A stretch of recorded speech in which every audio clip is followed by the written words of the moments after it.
लोहा येथील भूमी अभिलेख कार्यालयात सरकारी विजेचा वापर करून खासगी इलेक्ट्रिक दुचाकी चार्ज केली जात असल्याचा प्रकार समोर आलाय।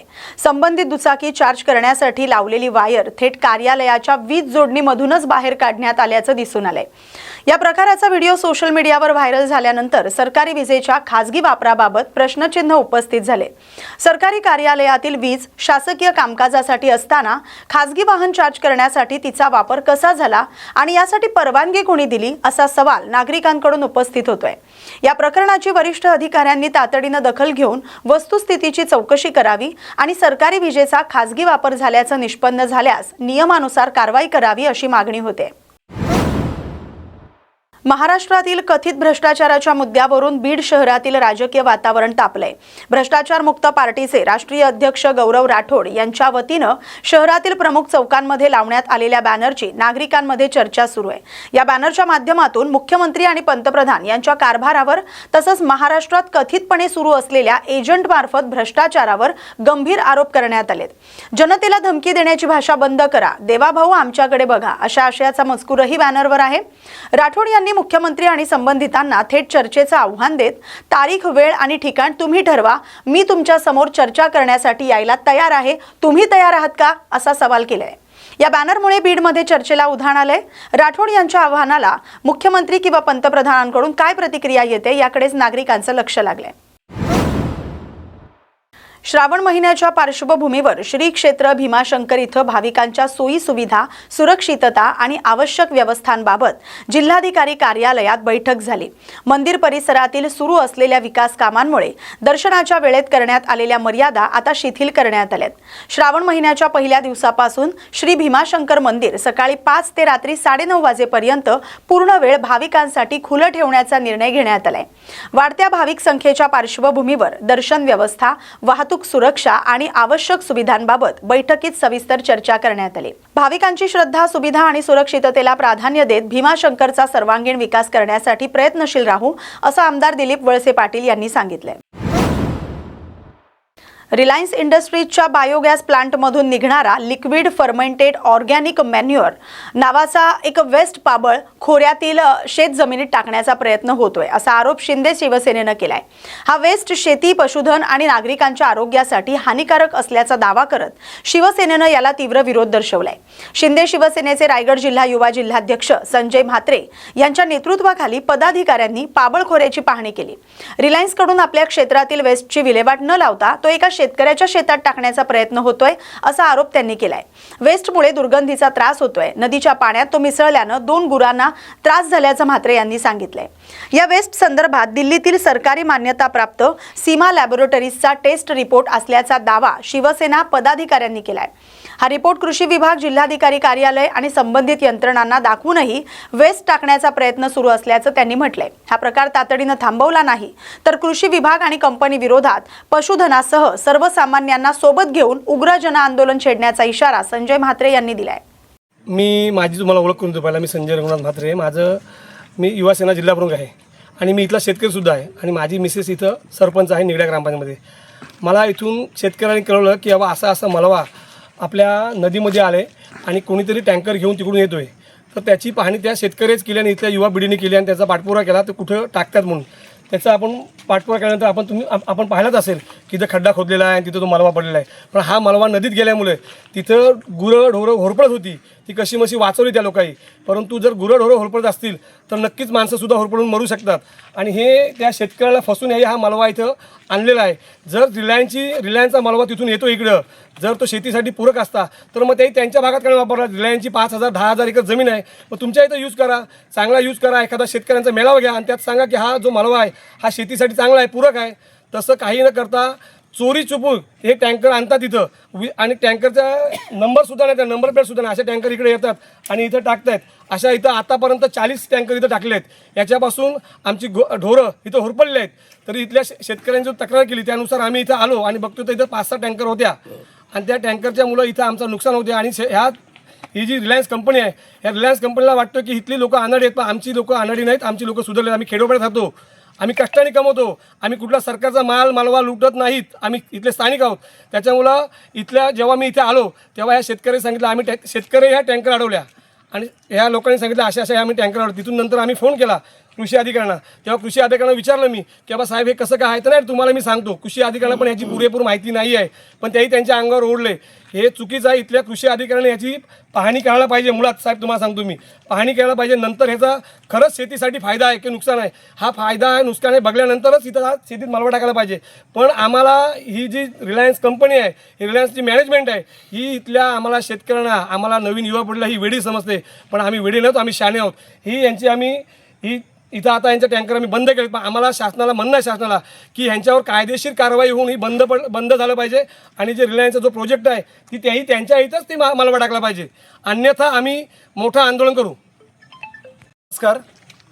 आज आम्ही पाबळ खोऱ्यामध्ये आलेलो आहोत आणि रिलायन्स इंडस्ट्रीज यांनी जो काही एक बायोगॅस नामक जो प्लांट तयार केला आहे, तर त्याचं जे काही वेस्टेज असतं ते वेस्टेज हे त्यांच्या क्षेत्रात, रिलायन्स कंपनीच्या क्षेत्रामध्ये त्यांनी जो वेस्टेज असतो तो तिथे डम्पिंग न करता त्यांनी पाबळ खोऱ्यातील एका जनसामान्य शेतकऱ्याला हाताशी धरून त्यांनी तो इथे वेस्टेज टाकायचा प्रयत्न केला. पण तुम्ही पाहू शकता ह्या वेस्टेजचं जे नाव आहे लिक्विड फर्मनेटेड ऑर्गॅनिक मॅन्युअर.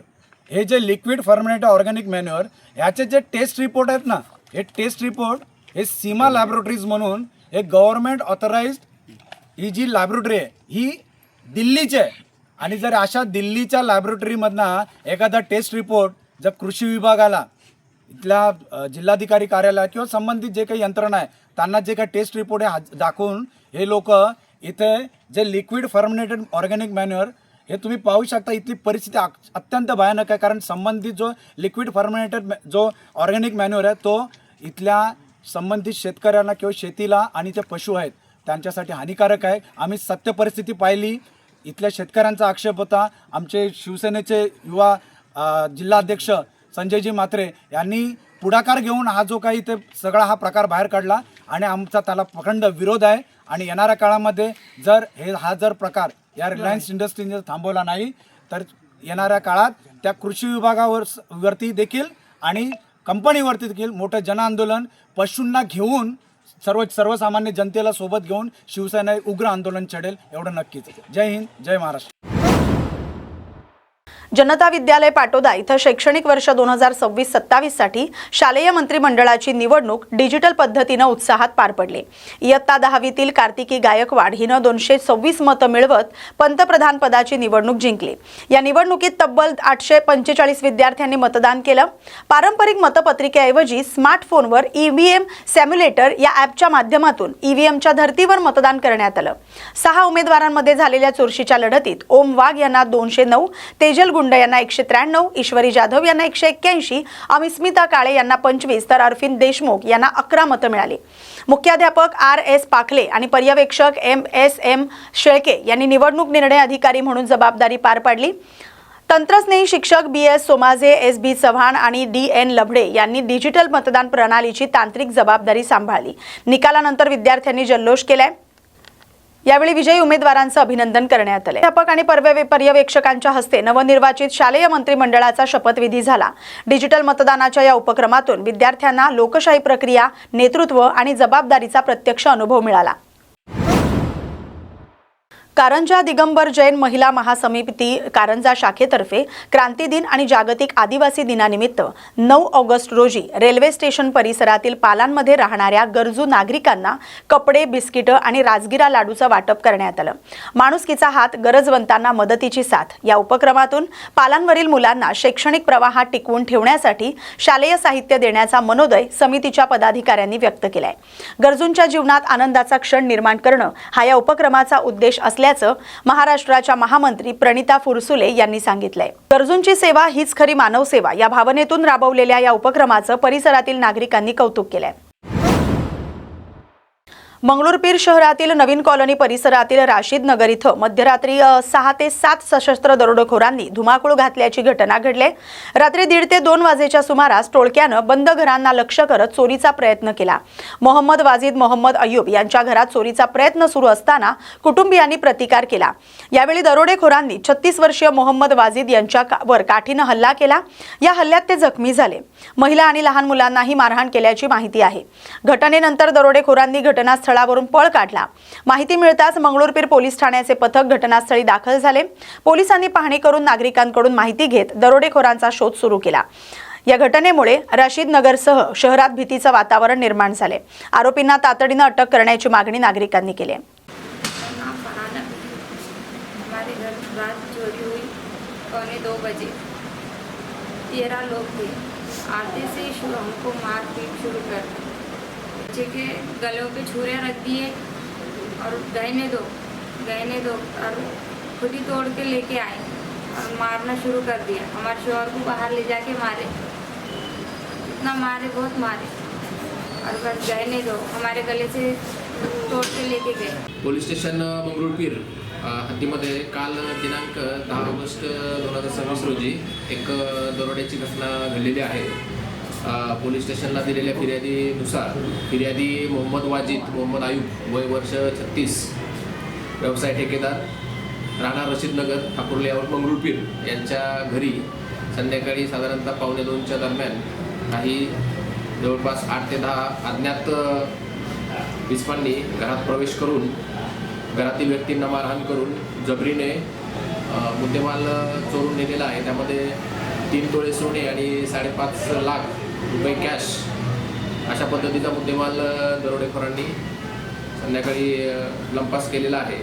सध्या परिस्थितीमध्ये आम्ही फिर्याद दाखल करणे सुरू आहे आणि त्यामध्ये पोलिसांचे आरोपी निष्पन्न करण्याकरिता प्रयत्न चालू आहेत। पोलिसांच्या स्थानिक पोलीस स्टेशन तसेच लोकल क्राईम ब्रांच यांच्या मिळून 10 टीम आम्ही तयार केलेल्या आहेत आणि लवकरात लवकर आरोपी निष्पन्न करून आरोपींना अटक करण्याची आमची कार्यवाही सुरू आहे। नांदेड वाघाळा शहर महानगरपालिकेची सर्वसाधारण सभा संपन्न झाली। या सभेवर नांदेड न्याय विकास समितीच्या वतीने बहिष्कार टाकण्यात आला। सर्व प्रस्ताव दंडेलेशाहीच्या मार्गाने मंजूर केले जात असल्याचा आरोप करत समितीच्या नगरसेवकांनी निषेध व्यक्त केलाय। यावेळी न्याय विकास आघाडीच्या नगरसेवकांनी घोषणाबाजी करत सभेवर बहिष्कार टाकला। आम्हाला सभागृहात बोलू दिलं जात नाही, तसंच आमच्या प्रभागातील मूलभूत सुविधांसाठी आम्ही प्रस्ताव देऊनही एकही प्रस्ताव अजेंड्यात घेतलेला नाही असा आरोप नगरसेवकांनी केलाय। या निषेधार्थ सभेवर बहिष्कार टाकण्यात आल्याचं त्यांनी सांगितलंय। सर्वसाधारण सभा महानगरपालिका की थी और पिछले हमने जो हमारे सम्मान्य सदस्य के जो वार्डों के विषय रहते मूलभूत के उसके प्रस्ताव सम्मान्य महापौर मैडम के पास हमने 3 महीने पहले से दे रहे हैं, जिसमें 40 विषय हमने अभी तक दिए, जिसमें मैं आपके माध्यम से मैं बताना चाहता हूँ, ये मेरे पास मैंने कॉपी निकाली ली है। 40 विषय हमारे लोक न्याय विकास आघाड़ी के सम्मान्य सदस्य ने दिए थे, जिसमें से एक विषय भी माननीय महापौर मैडम ने एजेंडे पे नहीं लिए, इसलिए हमने आज सभा त्याग करे। जिस तरह से हमने ये एजेंडा हमने सर्टिफाइड कॉपी निकाले, ये फुल्ली मारने का क्या है मुझे बताइए। सत्ताधारियों के एजेंडे तुम विषय पत्रिका पे लेते हो, जो विपक्ष है उनके तुम विषय पत्रिका के ऊपर हमारे प्रस्ताव लेते नहीं, क्योंकि हमारे मूलभूत की सुविधा जिस तरह से आप देख रहे हैं नांदेड़ शहर में आज पावसाड़े के दिन है, आज जगह जगह खड्डे हैं। हमारा ये विषय था कि जो मेन रोड है पीडब्ल्यूडी को दिया ले, ना पीडब्ल्यूडी कर रही ना महापालिका कर रही है, जिसकी वजह से नागरिकों को तकलीफ हो रही है। साथ ही साथ आपने देखा 350 करोड़ की अपने महानगरपालिका ने ड्रेनेज लाइन की अपन ने योजना रवाए, मगर आज क्या हाल है शहर में आपको पता है। ड्रेनेज लाइन जगह जगह भर के जा रही है और पूरी गंदगी पसर रही है। पानी पुरोठा का विषय था, पानी पुरोठा अमृत 2 योजना में आज शहर में जो नई पानी की लाइन डाली जा रही है, हमने कहा था कि जिस तरह से BSUP योजना अंतर्गत अभय योजना में हमने 500 रुपये में लाभार्थी को नल रेगुलाइज करने के लिए हमने उस टाइम पर हमारे जो कांग्रेस की सत्ता थी, हमने 500 रुपये में लोगों को नल दिया गया। तो हमने वो विषय रखे थे कि 2000 रुपये लो। आज अमृत 2 योजना में जो वाटर सप्लाई लाइन डाले वो गरीब लोगों के लिए वो कनेक्शन देने के लिए 2000 रुपये में आज कोई भी प्रोवाइड कर सकता।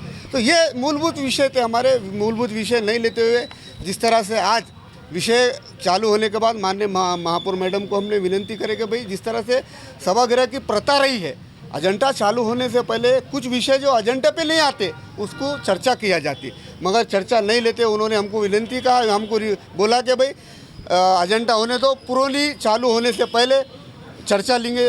एजेंडा ख़त्म होगा, पुरोनी का 7वां ठहराव भी ख़त्म होगा, मगर हमको बोलने का मौका नहीं दिया। आज नांदेड महानगरपालिकेची सर्वसाधारण सभा होती. या सभेमध्ये आमच्या प्रत्येक नगरसेवकाने जे प्रस्ताव दिले होते, सन्माननीय महापौर यांनी आमचा कुठलाच प्रस्ताव घेतला नाही. त्यांनी आम्हाला सांगितलं की चर्चेमध्ये तुमचे विषय बोलावेत. आम्ही आज चर्चाच इथं झाली नाही. त्यांनी सर्व विषय म्हणजे घाई गडबडीने पास करत आहेत, कुठल्याच विषयावर चर्चा होत नाही. म्हणून आज आम्ही लोक न्याय विकास आघाडीच्या वतीने, काँग्रेस आणि वंचितच्या वतीने आम्ही आज या सभेवर बहिष्कार टाकलेला आहे, सभात्याग केलेला आहे. कारण आमचे कुठलेच विषय जर ऐकून घ्यायचे नसतील महापौरांना, महापौर कोणाच्या रिमोटवर चालतात हे कळतच नाही. आयुक्त काय करतात, 1200 कर्मचारी आहेत, 1200 कर्मचाऱ्यावर कंट्रोल नाही. आयुक्त येतात सकाळी 12ला, 1ला जेवायला जातात, 4 वाजायला वापस येतात झोप घेऊन. असे जर आयुक्त असतील तर काय या महापालिकेचं भविष्य राहणार आहे? कारण मोठ्या अपेक्षेनं आम्हाला जनतेनं निवडून दिलं आहे, आम्हाला बहुमताने जनतेने निवडून दिले. लोकांच्या आमच्याकडून खूप अपेक्षा आहेत. पण जर आम्हाला या सभागृहामध्ये बोलूच दिल्या जात नसेल, आमचे प्रस्तावच विषयपत्रिकेवर घेत नसतील, तर आम्ही काय करावं? म्हणून आज लोकन्याय विकास आघाडीच्या वतीनं या सभेचं आम्ही सुरुवातीला विनंती केली महापौरांना, सभागृह नेत्याला विनंती केली, आम्ही सर्वांना विनंती केली की आमचे विषय आपण पत्रिकेवर घेतले नसल्यामुळं आम्हाला चर्चेसाठी 10 मिनिटाचा वेळ द्यावा. त्यांनी म्हणजे हिटलरशाही चालू केलेली आहे. इथं यांचे संख्याबळ 45 असल्यामुळे यांनी हिटलरशाही चालू केलेली आहे. म्हणून महापौराचा आम्ही निषेध करतो आणि आज आम्ही सर्वसाधारण सभेचा त्याग केलेला आहे. आम्ही या सभेवर आजच्या